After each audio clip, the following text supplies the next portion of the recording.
alors que la Russie, on l'aura compris, a mené des dizaines de frappes aériennes. C'est ce qu'elle a annoncé ce matin. Elle appelle également tous les militaires ukrainiens à déposer les armes. Annonce faite par le biais du ministère russe de la Défense. Ne tentez pas le destin, prenez la seule décision correcte, celle de cesser les opérations militaires et déposer les armes. Et il promet également en outre la vie sauve aux combattants ukrainiens de Mariupol, occupant encore son site industriel d'Astoval, s'ils se rendaient à partir de midi. Est-ce que c'est crédible, Gilles Montré? On est comme depuis le début de la guerre dans une guerre aussi de communication, hein. Les Russes communiquent en disant rendez les armes, voilà, nous vous épargnerons, on est tout au bout du conflit, tout au bout du combat sur Mariupol, l'air de dire nous avons déjà gagné, alors qu'on a entendu tout à l'heure le maire adjoint de Mariupol, hein, Andriïchenko, dire au contraire pas du tout, les Russes n'occupent que 2 parties de la ville. La réalité, elle est probablement, comme toujours, entre les deux, sur le terrain, difficile à lire, nous, de notre côté. Mais on voit bien que le moral est très important. Les Russes cherchent à saper le moral des Ukrainiens, alors qu'au contraire, ce moral a été revivifié par, d'une part, le retrait russe depuis 15 jours de l'ouest du pays, et puis par la résistance ukrainienne qui permet aux Ukrainiens de résister. Ce qu'il faut comprendre, c'est qu'on est passé dans une deuxième phase de ce conflit, qui est maintenant d'une guerre encore plus violente et qui surtout va s'inscrire dans une très longue durée. Dans la première phase du conflit, on pouvait encore penser que peut-être il y avait une guerre de position qui était assez rapide du côté des Russes, il y avait des négociations en parallèle. Peut-être, on a cru à un moment, il y a 15 jours, que peut-être il y aurait une issue négociée. Là, ça s'est complètement sorti de la table, confirmé par les deux parties. Les Américains pensent que le conflit va durer jusqu'à peut-être 2023. Les Européens et les Américains, les Occidentaux, sont maintenant en soutien purement militaire. Hein, on a vu que les sanctions arrivaient un peu à leur limite, donc on est en soutien militaire. Ce qu'il faut noter, c'est que ce sont quand même les Américains, de ce point de vue-là, qui ont pris le leadership. J'ai envie de dire, depuis peut-être la visite de Biden en Pologne. Ça a été très visible. On a vu Biden, il a été le premier à rencontrer les ministres des Affaires étrangères et de la Défense ukrainiens. Ils ont été les premiers Américains à aussi se retirer un peu aussi de la négociation. Ils avaient envoyé des signaux, le conseiller à la sécurité nationale avait fait des déplacements, on avait eu des espoirs. C'est les premiers à avoir dit non, et quand Biden a dit c'est un boucher, on a compris qu'en fait ils ne croyaient plus à la négociation. Ils ont fait leur dernier paquet d'armes qui sont en train d'arriver en Ukraine, qui passent un cran, c'est ce qu'ont dit les Russes, hein. Ce sont maintenant pas simplement des armes défensives, ce sont des armes vraiment offensives. Et puis aujourd'hui, ils convoquent cette réunion des Occidentaux. Enfin, c'est Biden qui convoque. Hein. On dit Biden et des dirigeants occidentaux se réuniront. Donc on a envie de dire où est passée l'Europe. De cette réunion qui aura lieu à la mi-journée en visioconférence après le début de l'offensive russe à l'est du pays. Nadia Bernard-Kovalchuk, qu'est-ce que vous dites ce matin face à l'appel de la Russie qui demande aux Ukrainiens de déposer les armes ? Alors oui, effectivement, pour nous, on le vit de façon, comment dire, c'est assez... quand on voit comment les défenseurs de Mariupol, ils tiennent la ville, ils continuent le combat, tandis que la ville est presque détruite. Depuis seulement quelques jours qu'on a détruit le vaisseau Moskva, qui a quand même énormément contribué à la mobilisation et à notre morale et à notre croyance en victoire, parce qu'il s'agissait d'une opération extrêmement compliquée qui était menée en conjoncture avec plusieurs forces, aussi bien sur terre qu'aériennes. Donc nous savons que maintenant nous sommes capables de faire et d'effectuer les opérations militaires extrêmement compliquées, et les appels de ce genre, de déposer les armes, franchement, ils ne sont considérés qu'avec un mur, et il est clair que personne n'y cédera. Et c'est ce qu'a dit le maire adjoint de Mariupol sur LCI. Il estime que les combattants ukrainiens de Mariupol sont là pour défendre leur sol. Écoutez-le. Nos combattants défendent notre sol, notre patrie, ils défendent l'Ukraine. Et évidemment que ces choses sont insensées pour les Russes, car ils n'ont pas de conscience et d'intégrité, d'honnêteté. Ils ne peuvent pas comprendre ce que défendent nos militaires quand ils défendent les valeurs de la démocratie et de la liberté. les valeurs européennes. Les Russes ne savent pas ce que c'est.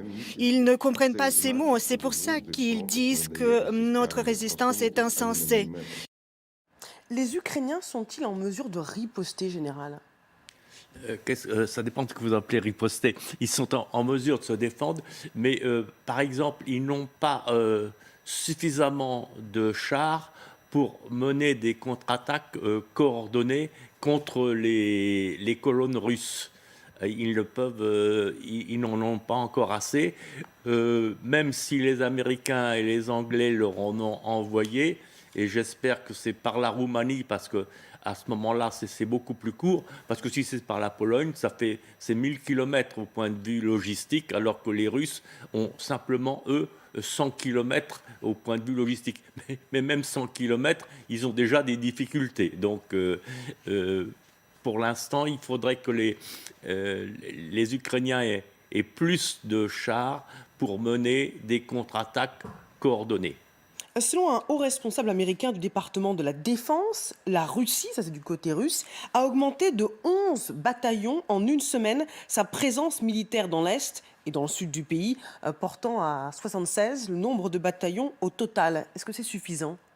Pour une béotienne comme moi, ça, je me rends pas compte. Non, parce que, si vous voulez, je pense qu'en dehors de la garde nationale dont on a parlé, sont des policiers militaires qui ont pour but d'administrer les villes qui ont été prises par l'armée,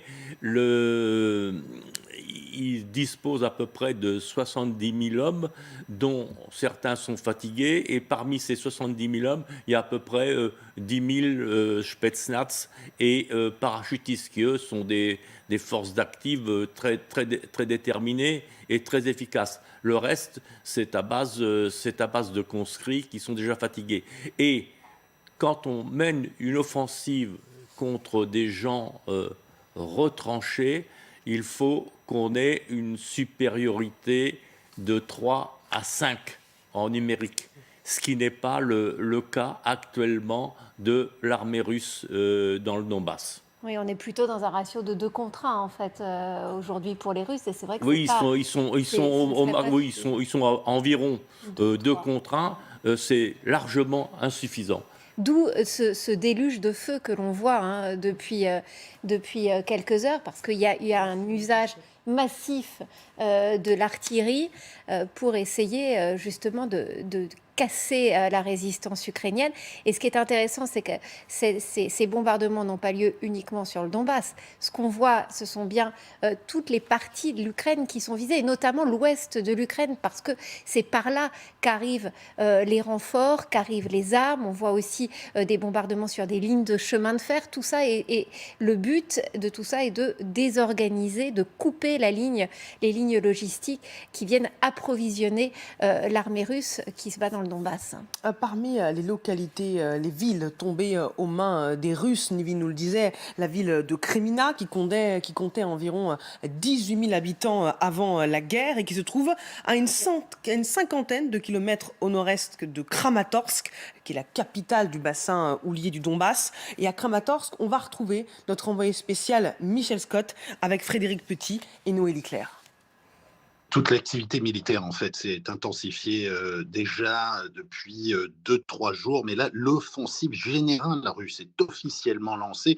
En tout cas, c'est les Ukrainiens qui le considèrent, vous l'avez entendu. On a vu ces dernières heures, effectivement, une accélération des attaques, mais en plusieurs points du Donbass même. Au nord, la ville de Roubijny, qui fait l'objet de combats intenses dans les rues, mais c'est aussi tout zones alentours, à commencer par l'agglomération industrielle de Sieverodonetsk, qui est sous les bombes. Et puis, il y a l'Est. La ligne de démarcation avec les territoires séparatistes a été enfoncée du côté de Popasna. Et enfin, plus près de l'endroit où on se trouve, au nord-ouest, les troupes russes qui viennent d'Izium menacent de prendre un revers, d'encercler et de couper les arrières de l'armée ukrainienne.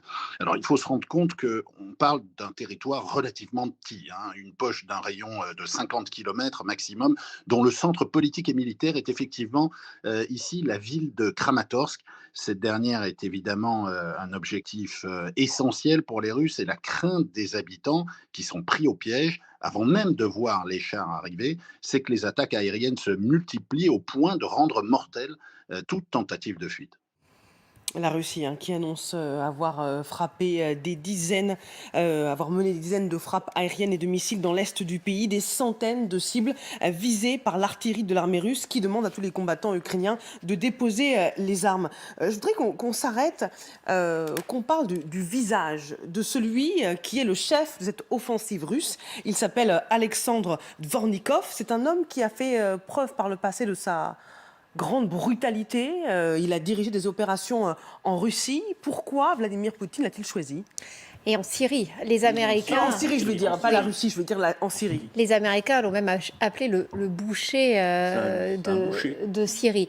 Parce que ce qu'on a vu en Syrie, ça a été des tapis de bombes sur les villes. Et c'était ce général russe qui était à la manœuvre pour venir en support des troupes de Bachar al-Assad. Et c'est vrai qu'à Alep, notamment, la ville a été en partie rasée. Ça a été extrêmement violent.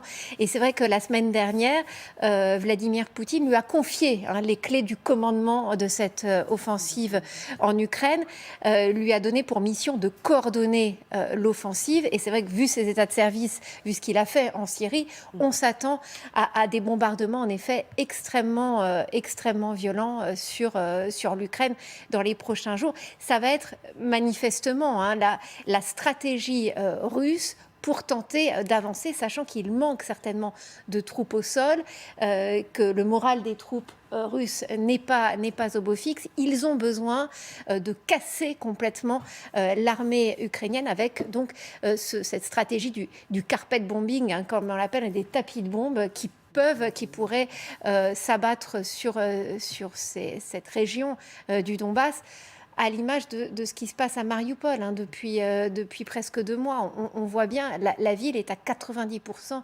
détruite. C'est peut-être aussi ce qui attend certaines de ces villes du Donbass. Oui, Mariupol, où les derniers résistants de la ville continuent de combattre face aux envahisseurs russes qui leur demandent d'arrêter, je cite, cette résistance insensée. Nous allons entendre en longueur le maire adjoint de Mariupol qui nous a accordé une interview sur LCI. Et on se demandera ce que peuvent faire les Occidentaux qui ont décidé de se retrouver à la mi-journée en visioconférence. À tout de suite.